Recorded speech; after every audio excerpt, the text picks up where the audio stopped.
نہیں آتا، جاب نہیں مل رہی، قرضہ نہیں اتر رہا، مکان نہیں بنا، یہ چیزیں زندگی میں ہوتی ہیں ہر ایک کے ساتھ۔ مگر اس کا یہ مطلب نہیں کہ اب کسی نے کچھ کر دیا ہے، کسی نے کچھ نہیں کیا۔ کوئی ہمیں تکلیف نہیں پہنچا سکتا جب تک کہ اللہ تعالیٰ نہ چاہیں، اور کوئی ہمیں نفع نہیں دے سکتا جب تک کہ اللہ تعالیٰ نہ چاہے۔ نفع اور نقصان اللہ کے اختیار میں ہے، اب وہ ہمارا پروردگار ہے، اور ہمیں اس بات پہ خوشی ہونی چاہیے۔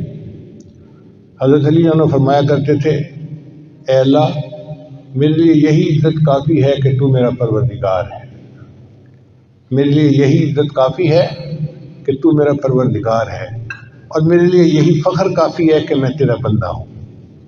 ہم اللہ کے بندے ہیں، اس بات پہ ہمیں فخر ہونا چاہیے کہ ہمارا مالک کتنا عظیم ہے، کتنا بڑا ہے۔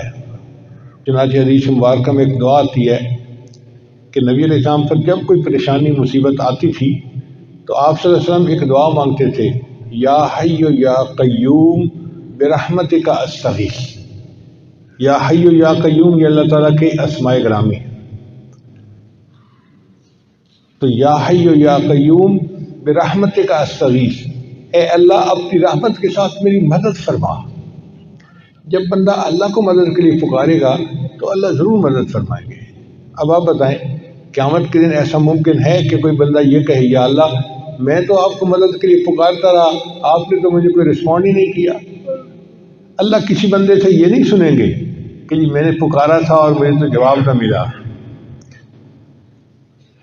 اللہ تعالیٰ ہے، وہ ضرور رسپونڈ کرتا ہے، ضرور جواب دیتا ہے، ضرور بندے کی یہ مدد فرماتا ہے۔ ہمیں مانگنا نہیں آتا، ہم الزام ان کو دیتے تھے، قصور اپنا نکل آیا۔